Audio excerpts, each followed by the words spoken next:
ओंकार मंगलम सर्व साधु मंगलम जिने धर्म मंगलम। ओम उत्तमा ओंकार उत्तमा अरिहंत उत्तमा श्री सिद्ध उत्तमा। ओम उत्तमा ओंकार उत्तमा आचार्य उत्तमा उपाध्याय उत्तमा। ओम उत्तमा ओंकार उत्तमा सर्व साधु उत्तमा जिने धर्म उत्तमा। ओम शरणम ओंकार शरणम अरिहंत शरणम श्री सिद्ध शरणम। ओम शरणम ओंकार शरणम आचार्य शरणम उपाध्याय शरणम। ओम शरणम ओंकार शरणम सर्व साधु शरणम जिने धर्म शरणम।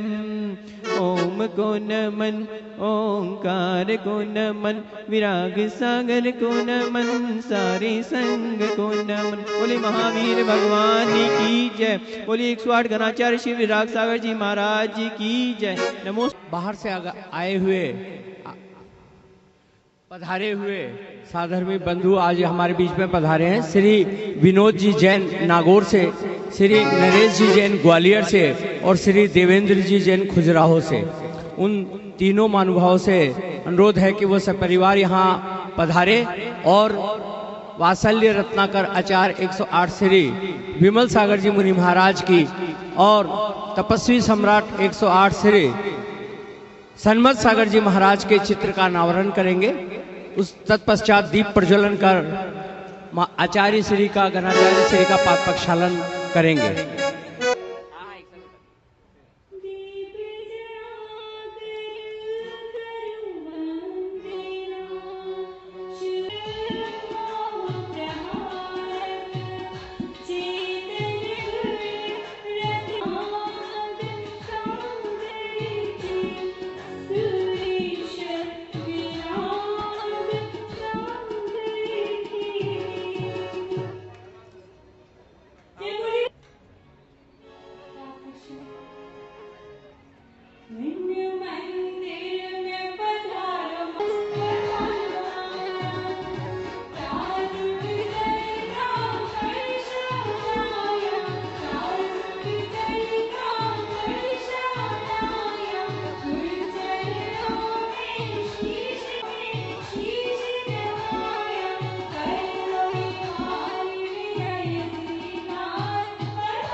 आचार्य श्री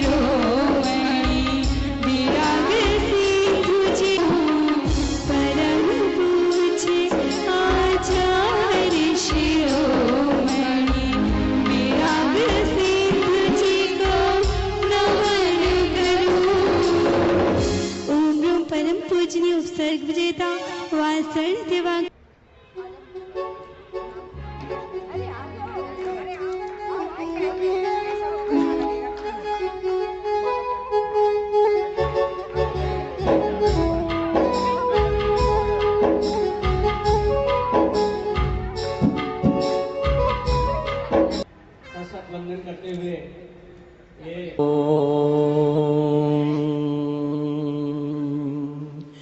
नमः सिद्धेभ्यः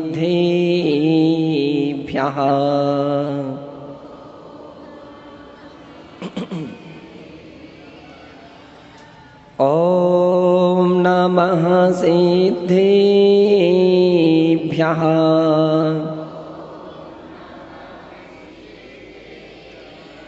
ॐ नमः सिद्धेभ्यः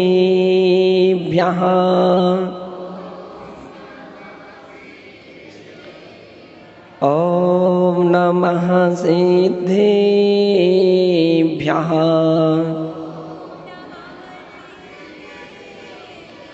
ॐ नमः सिद्धेभ्यः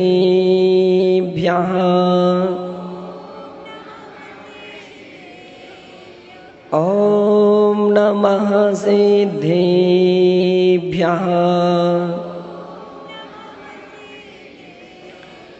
ॐ नमः सिद्धेभ्यः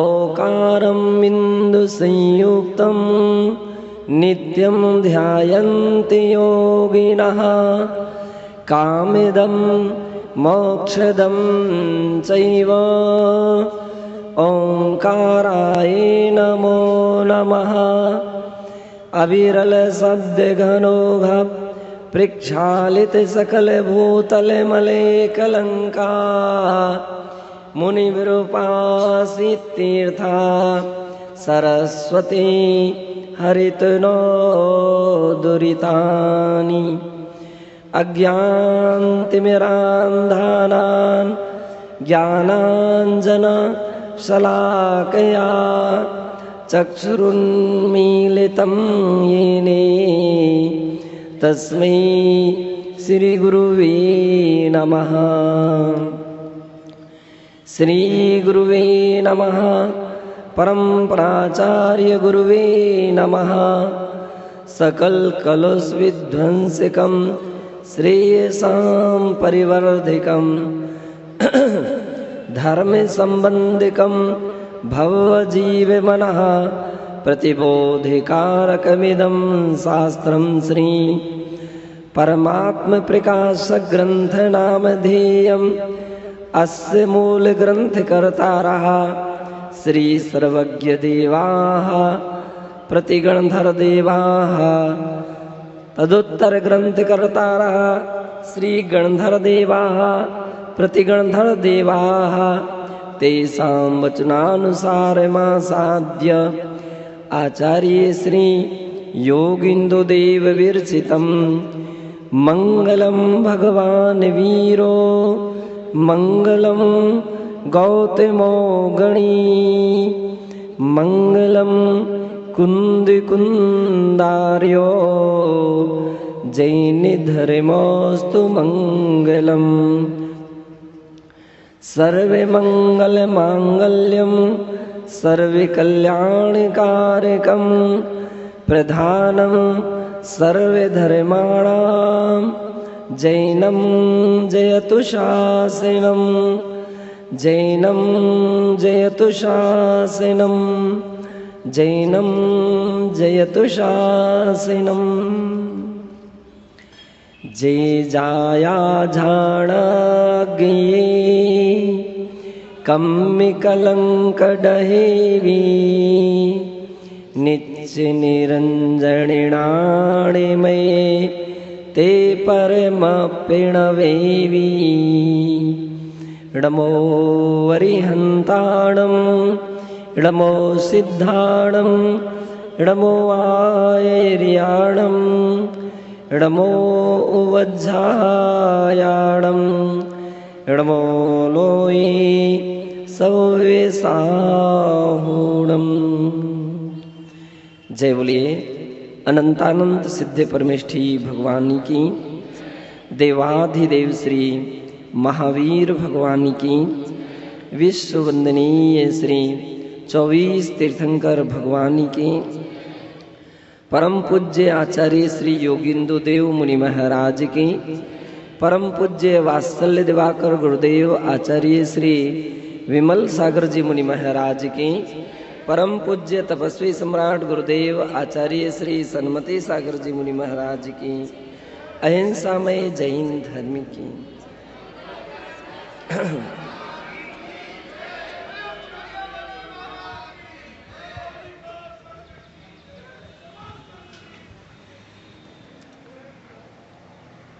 बंधु, पूज्य आचार्य भगवान योगिंदु देव ने परमात्मा प्रकाश की 17वीं गाथा में आत्मा का एक विशेषण दिया था, निरंजन। आत्मा, प्रत्येक प्राणी की आत्मा निरंजन स्वभावमय है, लेकिन निरंजन किसे कहते हैं, विस्तार में आचार्य भगवान योगिंदु देव बतलाते हैं। संक्षेप में तो निरंजन का अर्थ केवल इतना ही है कि ना अंजनः इति निरंजनः, जो कर्म कालिमा रूपी अंजन से रहित है वो निरंजन है। और उसके लिए ही 3 एक साथ दोहक छंदों के द्वारा कहते हैं, जासुण वर्णुण गंधुरसु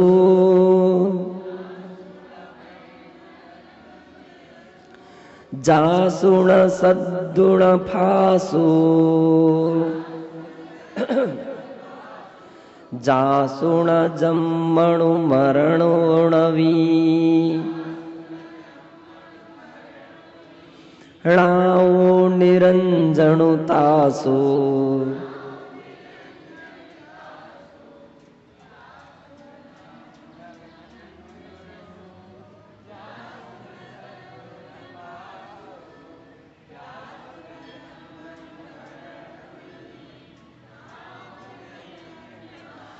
जासुण कोहुण मोह मोह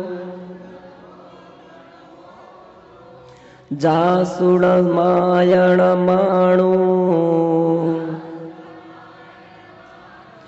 जासुण ठाणुण झाणु जिया सोज निरंजनु जाणु अथीणम।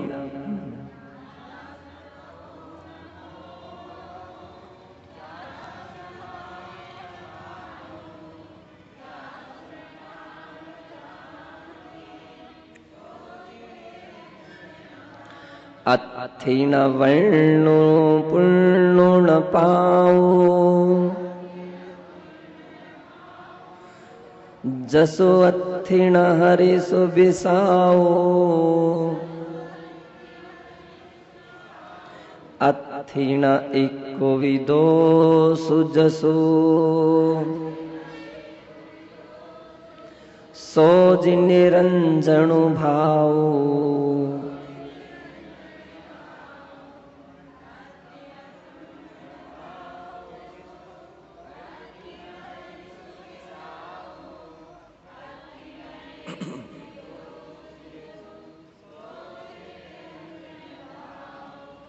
बंधु, पूज्य आचार्य योगिंदु देव 3 इस दोहक छंदों के द्वारा निरंजन स्वभाव को बतला रहे हैं कि आत्मा का निरंजन स्वभाव क्या है।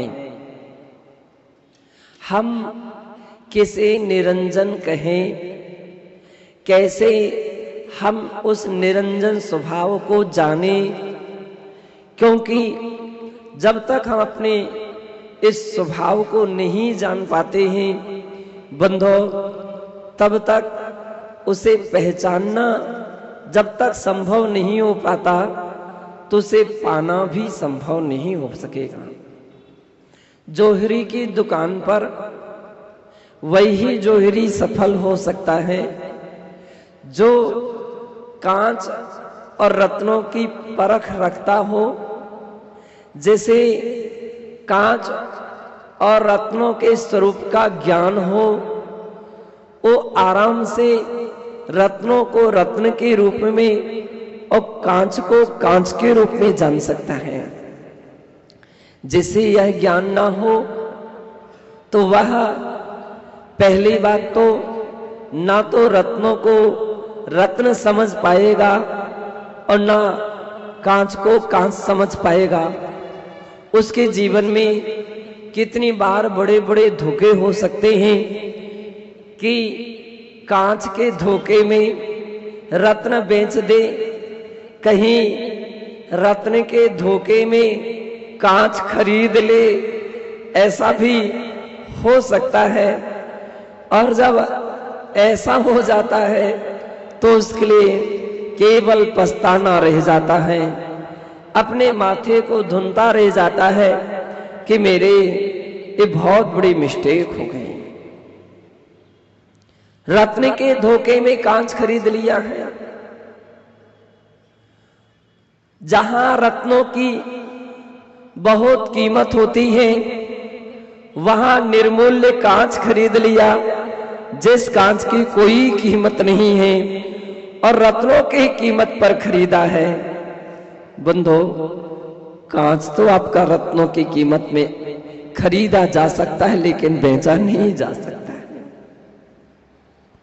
खरीदा जा सकता है, बेचा नहीं जा सकता है। और रत्नों के लिए कांच के मूल्य पर आप बेच सकते हैं,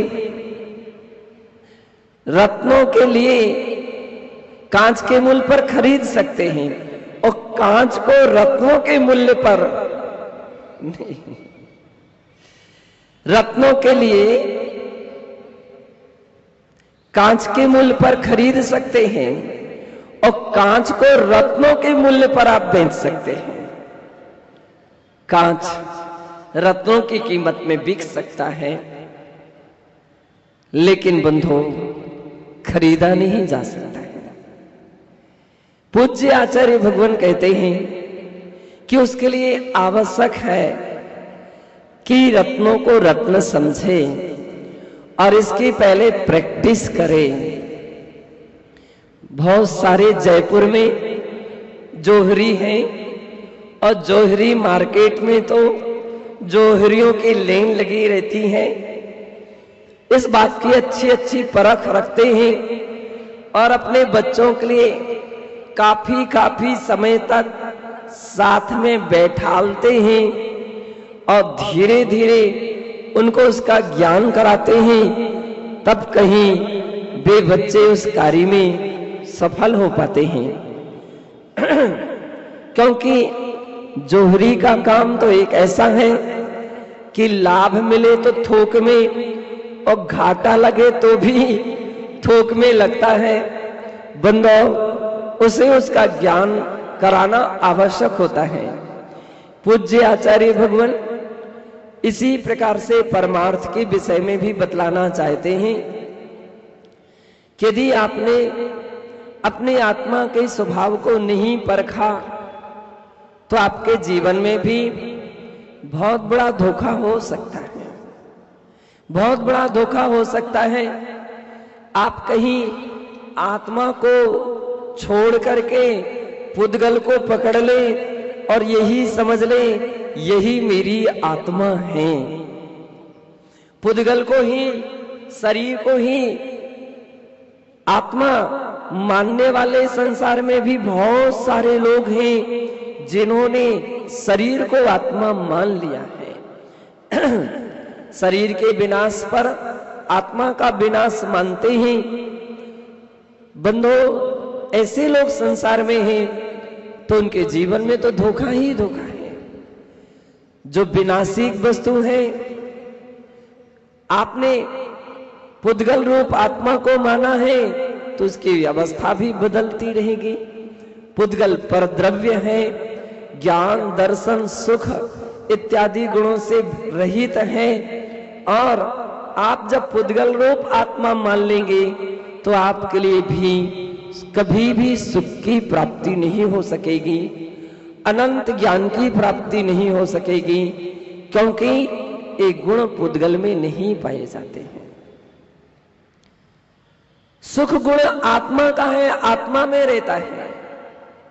ज्ञान गुण आत्मा का है, वो आत्मा में रहता है। पुद्गल का गुण तो स्पर्श रस गंध वर्णवंतः पुद्गलाः, आप तत्व सूत्र में पढ़ चुके हैं। स्पर्श रस गंध और वर्णवान पुद्गल होता है। पूज्य आचार्य भगवान इसलिए कहते हैं जासुण वर्णुण गंधुरसो, अर्थात जिसमें या जिसका वर्ण गुण नहीं है, आत्मा का वर्ण गुण नहीं है। वर्ण का अर्थ होता है वर्ण यानी रंग। आत्मा न काली है न पीली है, न सफेद है न हरी नीली है और न लाल है। 5 प्रकार के वर्णों से रहित है। आत्मा न सांवली है और न आत्मा गोरी है। ये तो केवल शरीर के वर्ण हैं, केवल शरीर के वर्ण हैं, आत्मा के वर्ण नहीं है।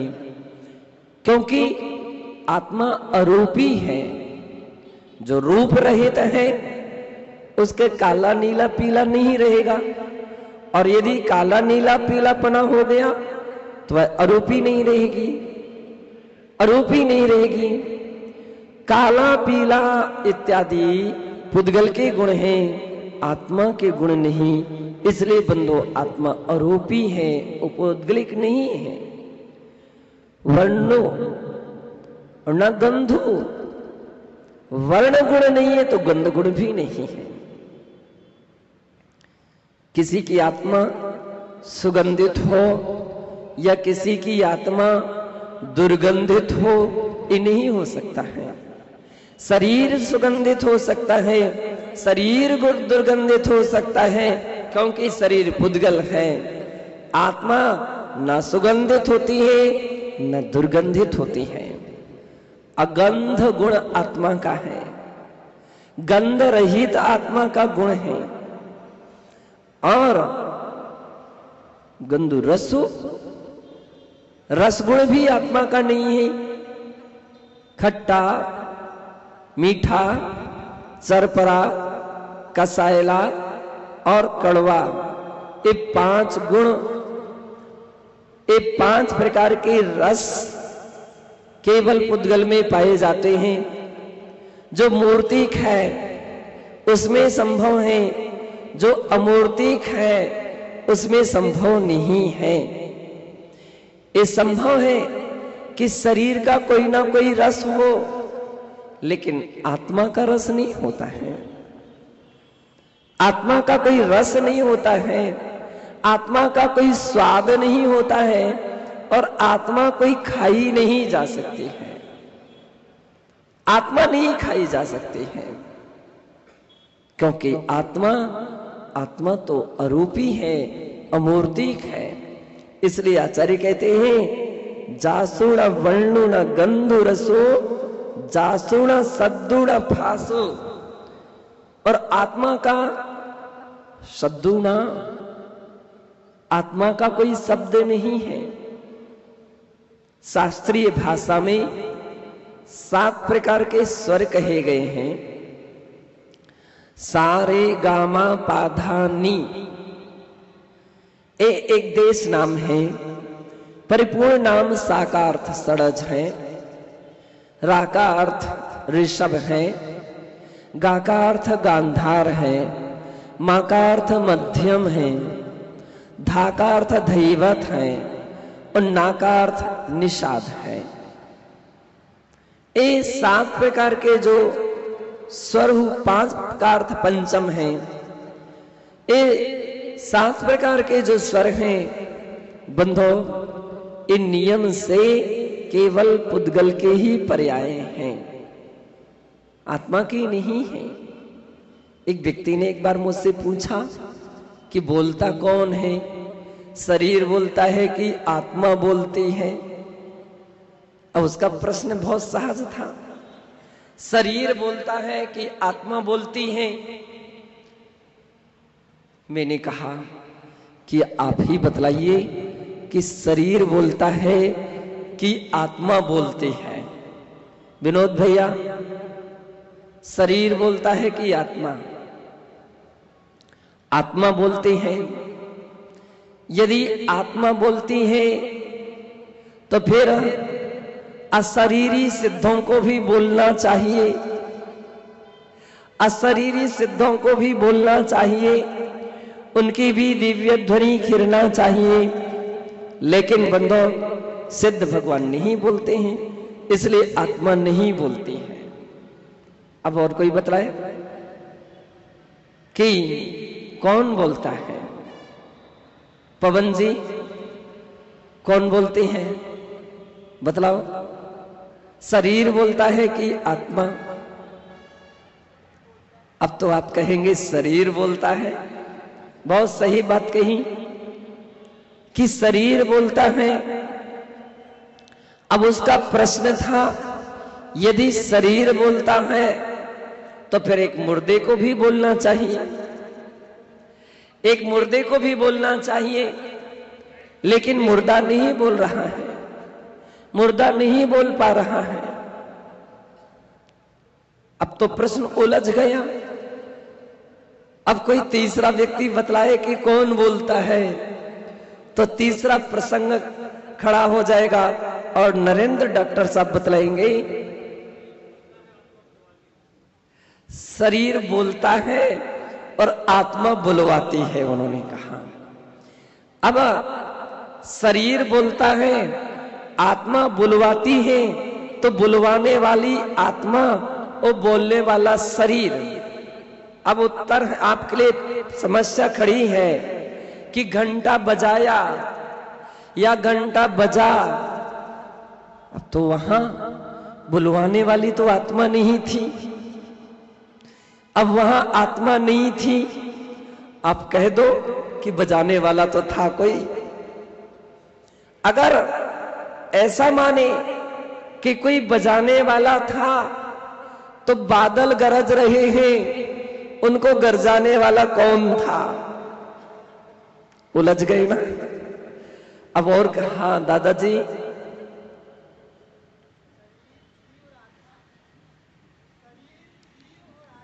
हाँ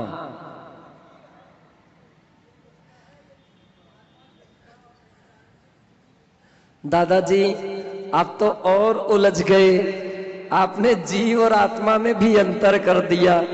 जीव अलग हो गया और आत्मा अलग हो गई।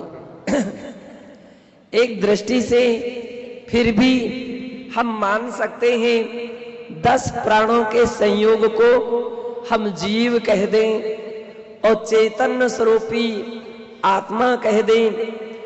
लेकिन ध्यान दीजिए, जब भी बोलने वाला होता है, जो भी बोलने वाला होता, विभाव दशा है। जीव की भी अब विभाव दशा है, पुद्गल की भी।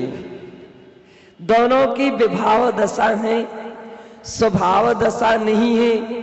और जब दोनों विभाव दशा को प्राप्त होते हैं, तब शब्द की उत्पत्तियां प्रारंभ हो जाती हैं, शब्दोत्पत्ति प्रारंभ हो जाती है। आत्मा शरीर से निकल जाए, ओठ नहीं चलेंगे, मुख नहीं चलेगा।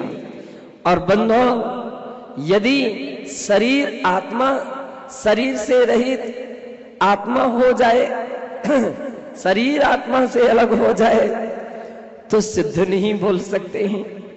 व्याकरण में विभिन्न प्रकार के शब्दों के बोलने के लिए स्थान विशेष कहे गए हैं। और वहां पर कहा गया है कि ताथा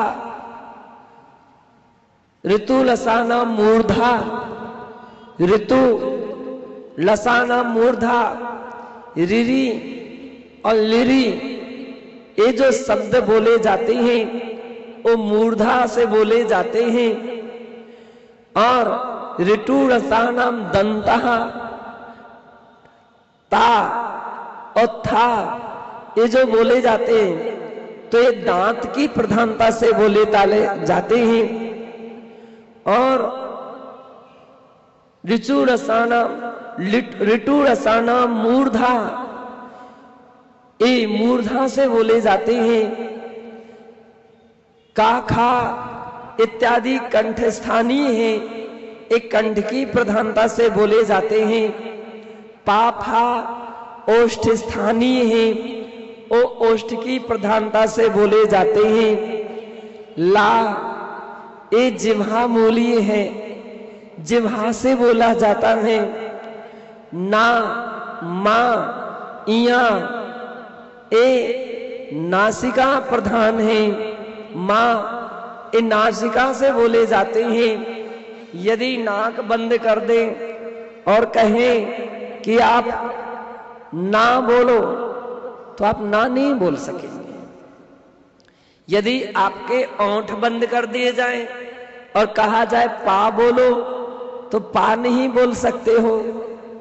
और यदि दांत पर जीभ ना लगा करके ता बोलने की बात कही जाए तो आप ता नहीं बोल सकते हो। जीभ यदि मूर्धा पर ना लगे तो ला नहीं बोल सकते हो। सभी के अपने अपने स्थान हैं और जिनके माध्यम से हम बोलते हैं। तो बंधो, जीव विभाव दशा को जब प्राप्त हुआ है, क्योंकि स्वभाव में बोलना नहीं होता है, विभाव दशा में बोलना होता है।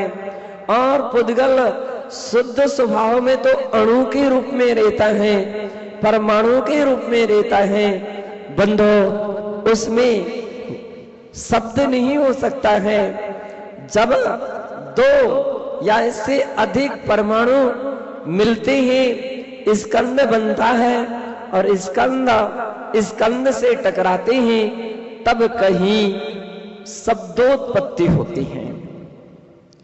इसलिए प्रधानतः इसमें पुद्गल की हुआ करती है। बंधो, पुद्गल का वर्ण गुण जो है इस शब्द माना गया, पुद्गल की पर्याय मानी गई हैं। सद्दो बंदो सुहमो थूलो संठान भेद तम छाया, उज्जो दादव सैया पुग्गल दवस्य पच जाया। द्रव्य संग्रह के अंदर में, बृहद द्रव्य संग्रह के अंदर में स्पष्ट कहा ये पुद्गल द्रव्य की पर्याय हैं। और पुद्गल द्रव्य की पर्याय है तो द्रव्य भी पुद्गल है। इसलिए सद्दो आत्मा का पर्याय नहीं, आत्मा का स्वभाव नहीं, और अशरीरी आत्मा है। वो बोलने का भी प्रयास करे तो कैसे बोल सकेगी? अमूर्तिक वस्तु कितनी भी टकराती रहे, उसमें से एक भी आवाज नहीं निकलेगी। पुद्गल की आवाज होती है, अमूर्तिक की आवाज नहीं होती। बंधो, इसलिए शब्द से रहित है। फासो का अर्थ है स्पर्श, और जो स्पर्श होता है वो 8 प्रकार से होता है। हल्का भारी, कड़ा नरम, रूखा चिकना, ठंडा गरम। अब पूछें आपसे कि आत्मा आपकी भारी है कि हल्की है? इतने लोग यहां बैठे हैं, किनकी आत्मा भारी और किनकी आत्मा हल्की है? सभी लोग खंडका जी को देखने लगे कि इनकी आत्मा वजनदार होगी, भारी है। और दुबला पतला कोई आदमी हो तो उसकी हल्की। ध्यान रखो, शरीर भारी हो सकता है, शरीर हल्का हो सकता है, आत्मा न भारी है न हल्की है। ठंडी गरम ठंडी गर्म, शरीर ठंडा हो सकता है, शरीर गर्म हो सकता है, आत्मा ठंडी गर्म नहीं होती है।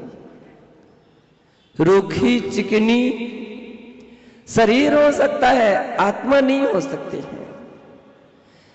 कड़क और नरम, कोई बोलते हैं कि महाराज जो कठोर प्रकृति के लोग होते हैं उनकी आत्मा बड़ी कठोर होती, बड़ी कठोर, और जो सरल प्रकृति के होते हैं उनकी नरम होते हैं। दयालु व्यक्ति की बड़ी नरम आत्मा होती है। ध्यान रखो, आत्मा न नरम होती है न कठोर होती है, न गर्म होती है न ठंडी होती है, न हल्की होती है न भारी होती है, न रूखी होती है न चिकनी होती है। शुद्ध निश्चय से तो आत्मा इन सारे वर्णों से अतीत होती है। शुद्ध द्रव्यार्थिक नहीं से, चूंकि क्योंकि अमूर्तिक है, अमूर्तिक है, इसलिए सारे गुणधर्म मूर्तिक पुद्गल के हैं, आत्मा के नहीं हैं। जासुण जम्मण मरणवी,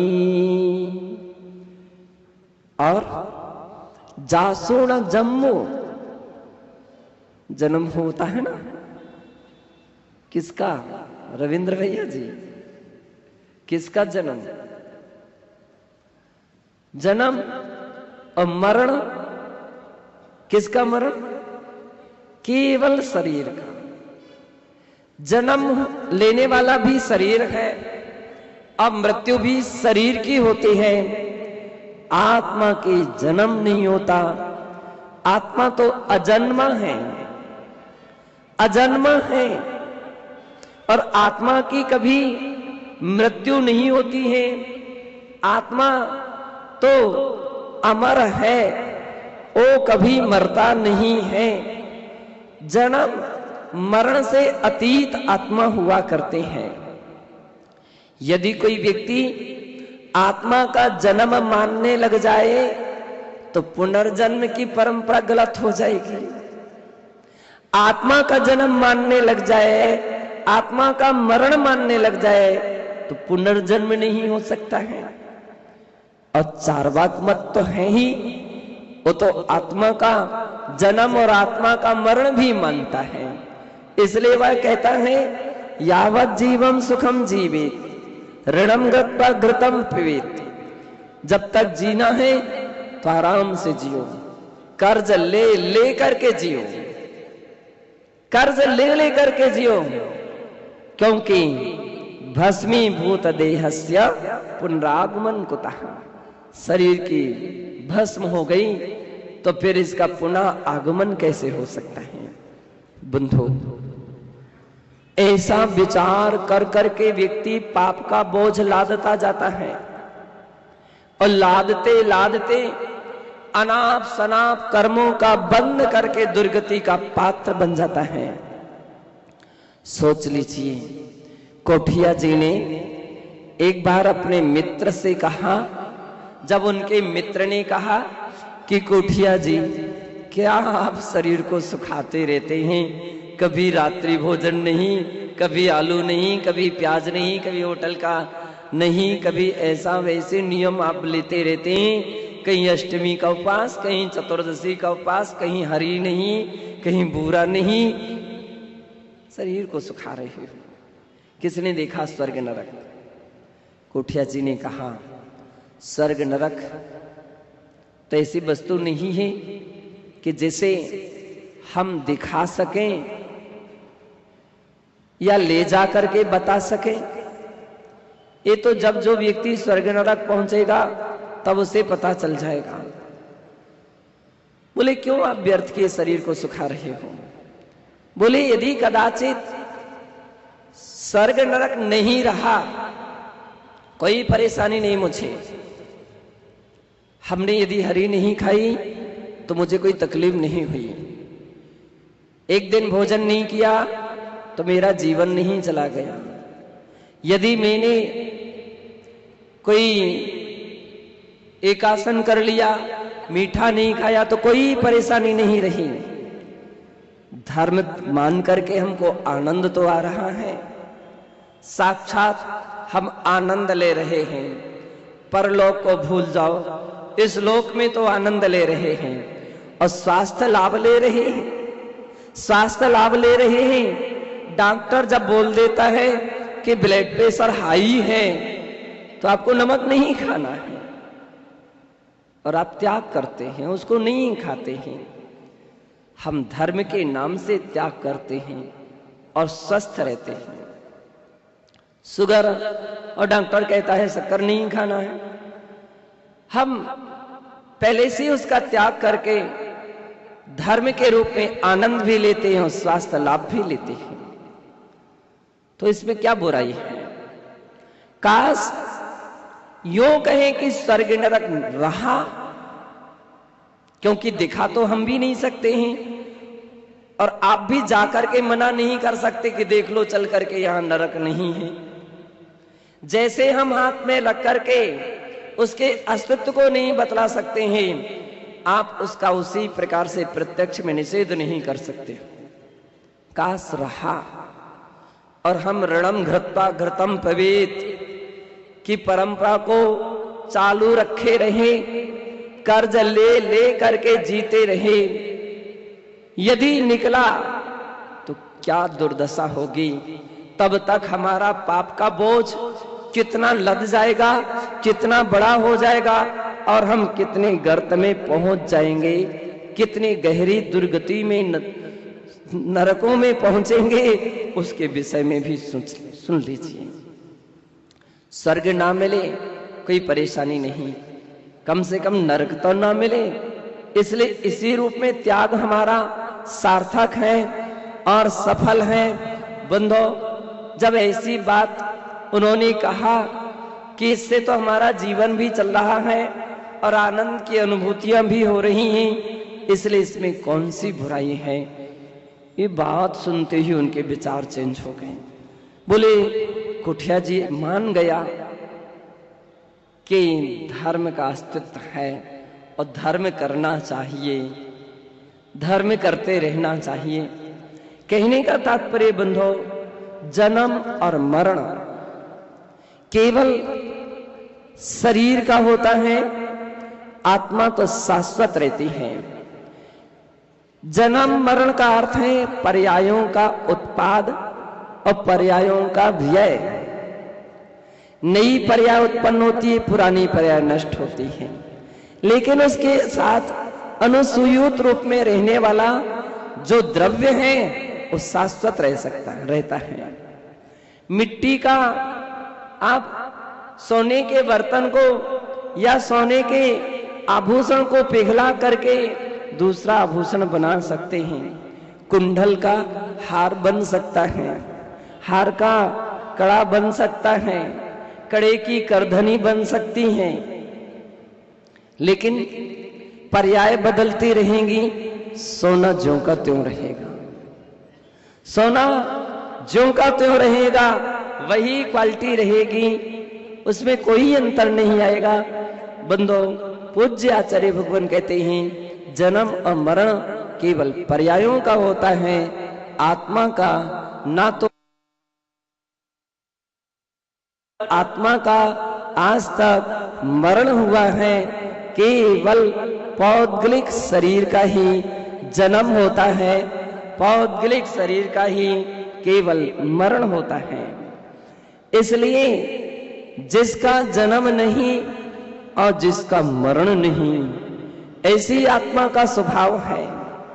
वर्ण से रहित, गंध से रहित, रस से रहित और स्पर्श से रहित तथा शब्द से रहित, जन्म से रहित और मरण से रहित जो होती है वह निरंजन कहलाता है। वो निरंजन है। आचार्य भगवान कहते हैं नाओ निरंजनो तासु, उसका निरंजन नाम है। जासु न कोहुण मोह मोह, क्रोध करना आत्मा का स्वभाव नहीं है, ये आत्मा का विभाव दशा है। क्रोध करना स्वभाव नहीं है। कितनी बार अज्ञानता में व्यक्ति बोल जाता, महाराज वो बड़े क्रोधी स्वभावी हैं। क्रोधी स्वभावी नहीं, क्रोधी विभावी होना चाहिए। यद्यपि आचार्य श्री देवसेन महाराज ने 21 प्रकार के स्वभाव आलाप पद्धति में कहे हैं, उसमें विभाव को भी एक स्वभाव माना है। बोले विभाव भी स्वभाव है। स्वभाव यानी शक्ति, आत्मा के अंदर में वैभाविक परिणति की शक्ति है, इसलिए विभाव स्वभाव है। यदि शक्ति भी ना होती तो आत्मा कभी वैभाविक दशा को प्राप्त नहीं हो सकता था। पानी में गर्म होने की शक्ति है, तभी अग्नि पानी को गर्म कर सकती है। और यदि पानी में गर्म होने की सामर्थ्य ना होती तो बंधो कितनी भी आग प्रयास करते, लेकिन उसको गर्म नहीं कर सकती थी। कागज को जलने की शक्ति है तो अग्नि उसको जला सकती है, कागज को जला सकती है। काश यह जलने की शक्ति कागज में ना होती तो कितनी भी अग्नि जला देते बंधो, और कुछ भी नहीं कर सकती थी। अभ्रक बतलाते हैं वो जलाने से जलता नहीं है, जलाने से जलता नहीं है। अथवा और भी ऐसे सामग्रियां हैं जो जलाने से जलती नहीं है, वो जलती नहीं है। जो ज्वलनशील है अथवा जो जल सकती है उसको ही अग्नि जला सकती है। करंट उसमें ही दौड़ सकता है जिसमें ऐसी सामर्थ्य है। बंधो लकड़ी में करंट नहीं दौड़ पाता है, उसके अंदर में ऐसी सामर्थ्य नहीं है। पूज्य आचार्य भगवान इसलिए कह रहे हैं कि आत्मा में शुद्ध होने की भी शक्ति है और अशुद्ध होने की भी शक्ति है। शुद्ध भी स्वभाव है, अशुद्ध भी स्वभाव है। इसलिए तो संसारी और मुक्त ये दो दशाएं प्राणियों की नजर आती हैं। क्रोध करने की भी शक्ति है और क्षमा भाव धारण करने की भी शक्ति है। दोनों हैं, अंतर इतना है क्रोध विभाव है और क्षमा स्वभाव है। विभाव दशा तभी बन सकती है जबकि पर पदार्थ का संपर्क बने, पर पदार्थ का संबंध हो, पर की संगति से ही विभाव दशा बनती है। केवल अकेले स्वभाव में रहने वाला क्रोधी नहीं हो सकता है। बतलाव से ही अकेला कमरे में कोई व्यक्ति हो और उससे कहे लड़ो, वो लड़ सकता है क्या? श्रेणिक चरित्र में उल्लेख मिलता है एक मुर्गे की लड़ाई। राजा श्रेणिक ने नंदी ग्राम वासियों के लिए कहा कि एक मुर्गे की लड़ाई करके दिखाओ, अन्यथा तुम्हें देश से निकाल दिया जाएगा। गांववासी लोग तो घबरा गए कि महाराज एक मुर्गी की लड़ाई, वो किससे लड़े? दो हो तो लड़े, अकेले एक अब झगड़ा कराना है। तो अभय कुमार ने कहा ठीक है, दूसरा मुर्गा नहीं होगा लेकिन प्रतिछाया तो हो सकती है, और दर्पण उसके सामने रख दिया जाए और तो आपस में टोक मारेगा, वो समझेगा ये दूसरा है। प्रतिबिंब तो दूसरा हो गया। केवल अकेला नहीं लड़ सकता है। केवल एक अंगुली अगर आपको पूछी जाए, एक अंगुली दिखा करके कि आप बतलाओ कि अंगुली छोटी है या बड़ी है। एक अंगुली है, अब ये अंगुली छोटी है या बड़ी? मुकेश भैया, छोटी है बड़ी है? इसको नहीं बतलाया जा सकता है। न छोटा कहा जा सकता है न बड़ा कहा जा सकता है। छोटा बड़ा कब कहा जाएगा? जब 2 उंगली हो। अब इसके लिए आराम से पूछ लीजिए कि उंगली छोटी है कि बड़ी है, और हर व्यक्ति बतला देगा इसकी अपेक्षा से छोटी है। कथन में 2 वस्तुएं चाहिए, विभाव में 2 वस्तुएं चाहिए, क्रोध 2 में उत्पन्न होता है, अकेले नहीं होता। पानी अग्नि का संपर्क पाए तो पानी गर्म हो सकता है, या सूर्य की किरणों का संबंध रखे तो गर्म हो सकता है। अकेला रखा हुआ पानी जिसमें सूर्य की किरणें या अग्नि इत्यादि सामग्री का संबंध नहीं हुआ है तो बंधो और गर्म नहीं हो सकता। जैसा है वैसा ही रहेगा। अकेले क्रोध नहीं आ सकता है, 2 के बीच में कम से कम 2 व्यक्ति होना चाहिए तो क्रोध आ सकता है। पूज्य आचार्य भगवान कहते हैं पर पदार्थ क्रोध को उत्पन्न करता है, इसलिए उसका संबंध आत्मा की वैभाविक शक्ति को उत्पन्न करता है।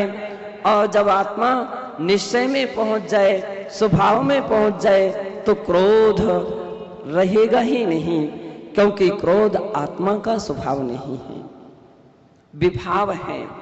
अब विभाव में अधिक समय तक व्यक्ति रह नहीं सकता है, स्वभाव में तो रह सकता है। क्षमा कितने भी वर्ष तक बनी रह सकती है, लेकिन क्रोध अधिक समय तक नहीं बना रह सकता है। थोड़े समय के बाद उसको ठंडा होना ही पड़ता है। जैसे पर से संबंध छूटता है और व्यक्ति ठंडा हो जाता है। तो कोहुण मोहुण जासुमाय न माणु, कहते हैं क्रोध आत्मा का स्वभाव नहीं है। मोह उसी प्रकार से मोह भी आत्मा का स्वभाव नहीं है। मोह यानी मद यानी अभिमान, ये आत्मा का स्वभाव नहीं है। माया आत्मा का स्वभाव नहीं है। मानो मान जो है वह भी आत्मा का स्वभाव नहीं है। जासु न ठाणु न जाणु जिय सो जी निरंजन जाणु, और जासु न ठाणु स्थान, जिसके कोई स्थान नहीं है। कौन से स्थान? राजस्थान, पाकिस्तान, हिंदुस्तान, ये कोई भी स्थान जिसके नहीं है। लोग निरंतर झगड़ रहे हैं, केवल हिंदुस्तान पाकिस्तान के झगड़े। अच्छी बात है, राजस्थान का किसी से झगड़ा नहीं है। स्थान के झगड़े, ये तो स्थान है नहीं सो है ही नहीं। मार्गण स्थान, गुण स्थान, ये भी आत्मा का स्वभाव नहीं है। आत्मा तो इनसे अतीत है। 14 गुण स्थान केवल संसारी दशा में होते हैं। मुक्त जीव गुण स्थान अतीत होते हैं। मुक्त जीव गुण स्थान अतीत होते हैं, गुण स्थान से परे होते हैं। मार्गणा स्थान संसारी जीव के हुआ करते हैं, मुक्त जीव मार्गणा स्थान से परे हैं। जीव स्थान संसारी जीव के हुआ करते हैं, मुक्त जीव इनसे भी रहित होते हैं। इसलिए बंधो आचार्य भगवान कहते हैं ये स्थान भी जीव के स्वभाव नहीं है। ध्यान यानी ध्यान, तो फिर ध्यान करना तो स्वभाव है, ये भी विभाव है, स्वभाव नहीं है।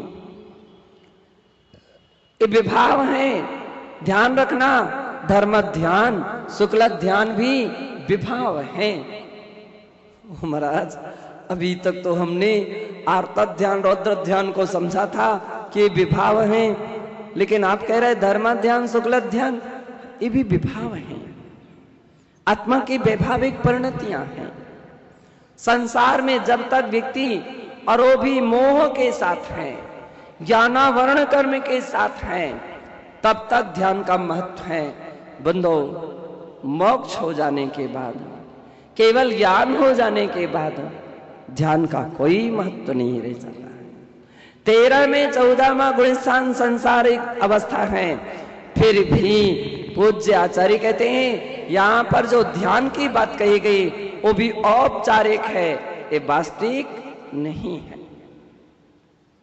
ध्यान आत्मा का कोई स्वभाव नहीं है। ऐसे क्रोध, मान, मद, मोह, माया इनसे तथा स्थान और ध्यान से रहित एक जो अवस्था होती हैं वो निरंजन स्वरूप आत्मा की होती हैं। अत्थिण पुण्य पावो जसो अत्थिण हरिसो विसाओ कह रहे हैं। पुण्य पाप भी आत्मा का स्वभाव नहीं है। ये तो आप आसानता से जान रहे हैं। आम जगत में लोग कहता है कि पाप बुरा है, पाप अच्छा नहीं है, लेकिन पुण्य तो अच्छा है। लेकिन आचार्य कुंद कहते हैं कि दोनों बेड़ियां हैं, दोनों बेड़ी हैं। एक लोहे की बेड़ी और दूसरी स्वर्ण की बेड़ी। दोनों बेड़ी है। दोनों से बंधा हुआ व्यक्ति बंधा है, मुक्त नहीं है। बंधा है, मुक्त नहीं है। अनंत गुणों को या अनंत सुख को प्राप्त नहीं कर सकता, सिद्ध दशा को प्राप्त नहीं कर सकता। बंधक तो बंधक है, चाहे वह सोने की बेड़ी से बांधा जाए और चाहे लोहे की बेड़ी से बांधा जाए। पूज्य आचार्य कहते हैं ये भी आत्मा की विभाव दशा है। जैसे पाप वैसे ही पुण्य, दोनों मोक्ष के पाने के लिए दोनों बेड़ी के समान हैं, समान हैं, एक जैसे हैं और बंदो त्याज्य हैं। आत्मा का स्वभाव नहीं है। जासु अत्थिण हरिसुण बिसाओ, और हर्ष और विषाद। कुछ लोग आकर के पूछते महाराज आप खुश हैं? आप खुश हैं? नहीं महाराज, खुश नहीं रहते हैं। हर्षित हैं? आज तो बड़े आपको हर्ष हो रहा है। नहीं महाराज, हर्षित नहीं होते हैं। अरे तो हर्षित नहीं होते तो विषाद कर रहे हैं क्या? विषाद में है? नहीं, विषाद में भी नहीं है, हर्ष में भी नहीं और विषाद में भी नहीं। बोले अरे समझ में नहीं आया। दोनों में से तो कोई ना कोई होना, एक अवस्था होना चाहिए। या तो हर्ष की होना चाहिए या विषाद की होना चाहिए। आचार्य भगवान कहते हैं ये दोनों आत्मा का शुद्ध स्वभाव नहीं है। हर्ष भी पर पदार्थ संयोगज है। कोई व्यक्ति मिल जाता है अपने अनुकूल, जान पहचान का, रिश्तेदार, कुटुंबी, और ऐसी कोई वस्तु जो अपने अनुकूल है, जिसमें हमारा राग भाव है, बंदो उसको दिख रहा, वाह वाह वाह वाह वाह वाह, बहुत अच्छी, बड़ी खुशी हो गई, बड़े आनंद आ गया। आनंद एक अलग बात है, बड़ा हर्ष हो गया है। हर्ष पर पदार्थ संयोगज होता है। हर्ष राग है, एक कसाय है। कसाय है, कसाय ये भी एनर्जी को वेस्ट करने वाली है। लोग बोलते हैं हास्य व्यंग कार्यक्रम तो स्वास्थ्य वर्धक होता है, हंसते रहना चाहिए। आचार्य कहते हैं बनावटी कितनी भी हंसी करते रहो, किंचित भी उससे असर होने वाला नहीं है। दुनिया बाहर से हंसती है, अंदर से तो रो रही है। बाहर से हंस रही है, अंदर से तो बड़ी दुखी है। अंदर से दुखी हैं, अंदर से बड़ी परेशान हैं, बड़ा कष्ट में है। इसलिए जैनाचार्यों ने हास्य के लिए 9 कसायों में एक पहली कसाय रखी है। हंसना अच्छी बात नहीं है, बुरी बात है।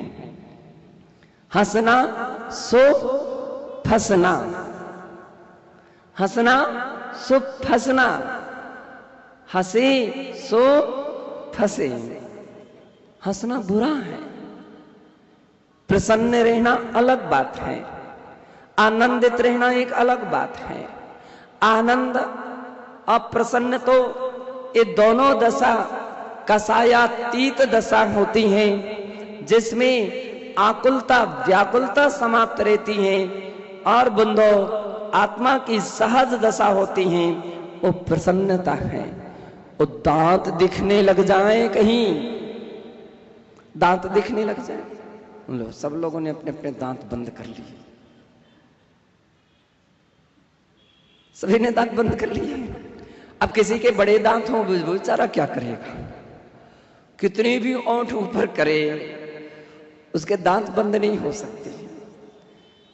तो किन चिंता की बात नहीं, दांत दिखें दिखते रहें, लेकिन ऐसी हंसी ना हो। शास्त्रों में साधुओं के लिए कहा गया कि यदि कदाचित संतों को हंसी आती भी है तो वे इस तरह से हंसते हैं कि उनके दांत नहीं दिखते हैं। दांत नहीं दिखना चाहिए, दांत बंद रहना चाहिए, अथवा मुख पर हाथ आ जाना चाहिए कि दांत दिख ना जाए। इसलिए महिलाएं जब भी हंसती हैं तो कितनी बार वो हाथ लगा लेती हैं, अपने मुख पर हाथ लगा लेती हैं। ये गुण है, फंसेंगे नहीं। हंसो किंतु दांत ना दिखे। भगवती आराधना में ऐसा बतलाया गया कि दांत नहीं दिखना चाहिए, दांत नहीं दिखना चाहिए। अब बतलाओ सही, पूज्य आचार्य कहते हो उसका नाम प्रसन्नता है। भगवान की प्रतिमाएं अनंत आनंद में हैं, लेकिन बंधो हर्षित प्रतिमा दोष मानी गई है। हंसती हुई प्रतिमा के लिए प्रतिष्ठाचार्य स्वीकार नहीं करते हैं, हंसती हुई प्रतिमा के लिए आचार्यगण सूर्य मंत्र नहीं देते हैं, क्योंकि हंसना राग का प्रतीक है, राग का प्रतीक है। इसलिए पूज्य आचार्य कहते हैं ये हमारा स्वभाव नहीं, आनंद स्वभाव है, निराकुलता स्वभाव है। आत्म को सुख है सो सुख, आकुलता बिन कहिए, आकुलता से माही न ताते, शिव मग लाग्यो